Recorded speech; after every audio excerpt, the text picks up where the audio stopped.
The Christmas Letters, Celebrating Advent with Those Who Told the Story First, by Magrey R. DeVega.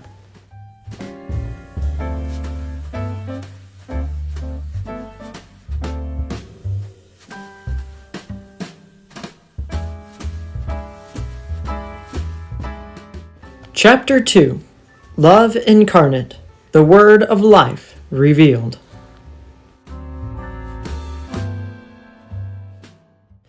What we have seen and heard, we also announce it to you, so that you can have fellowship with us. Our fellowship is with the Father and with His Son, Jesus Christ.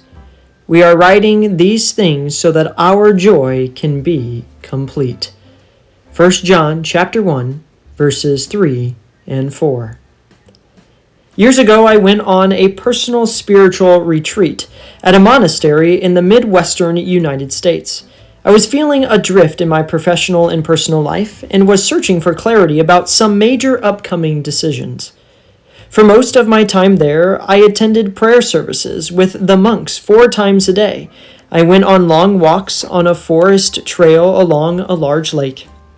I read and wrote in a spacious study in the lobby of the guest house, with large windows overlooking the beautiful grounds. For 3 days I was searching, praying, and discerning some big issues in my life. The most powerful moments were in spiritual direction sessions with one of the monks, named Father Ambrose. He and I met in a small, sparsely finished room down the hall from the study. It contained just a table, 2 comfortable chairs, and the 2 of us. He began with prayer, asking for God's illumination to be present in our conversation. Then he asked me to share the reason for my visit. I unpacked everything. It was like opening a spigot to my soul, spilling out all the questions I was pondering about my life and my ministry. I told him about the big decisions I needed to make, weighing for him the pros and cons, the risks and the rewards. I laid it all out as coherently as I could, feeling nervous as I did so, hoping that if I could clearly spell out all the details, he could help me decide what to do. Father Ambrose listened intently and compassionately, nodding his head, taking it all in. After speaking for what seemed like an eternity, I finally stopped to catch my breath.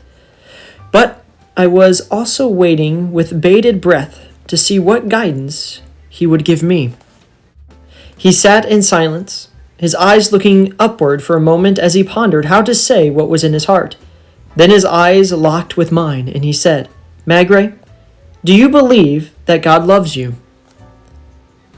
It was my turn to sit in silence. So many thoughts raced into my mind at the moment. My first thought was, of course I believe that. I'm a pastor, after all. As a preacher, my entire career is based on my claiming the conviction that God loves us. If I didn't believe that, then I'm in the wrong business. My second thought was, how does this help? I came here needing answers. I was looking for clarity, for guidance on some big decisions I was needing to make. I didn't need a reminder. I needed direction. I uttered neither of these thoughts out loud. I simply responded, yes, of course. Father Ambrose then sat in silence, with a kind smile, looking me in the eyes. I began to realize the profound nature of what he was really asking me. He was inviting me to ponder the question at the deepest, most personal level. Not just whether I understood that God loves me, not just if I claimed that God loves me. He was asking what difference my belief in God's love for me would make in my life at that moment. Father Ambrose then reminded me that when times are tough, when stressors feel too great to bear, and when decisions seem too difficult to make, we can easily lose sight of the most important truth in our lives. God loves us. And it's not just that God loves us. God loves me. Just like God loves you. God loves you personally, directly, and closely. It's not just believing or understanding God loves for you. It is experiencing that love in the deepest part of your being. It is recognizing that the very reason for your existence and the very fiber of your being is connected to the love that God has for you. Nothing is more important than that. Nothing else matters more than that. For the duration of my time on that retreat, I continued to ponder Father Ambrose's question and its implications on the weighty matters I had brought in with me. True, it was not the question I came in asking, but it turned out to be the one I needed most to ask. By the end of my time, I did receive clarity about many of the things I was wrestling with, and none of it would have emerged had I not remembered the most important truth of all. No matter what I go through, and no matter how fraught the future may feel, God loves me. That is enough. That is all that matters.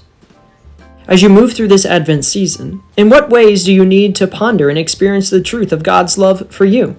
What burdens and decisions are you carrying that seem insurmountable? Rather than grasp for quick and easy answers, maybe what you are really looking for is a sense of God's deep love for you. And wouldn't it be nice if somehow that love from God were so tangible, so real, that your experience of it was unmistakable? If your answer to these questions is yes, then the letter of 1 John comes to you at just the right time.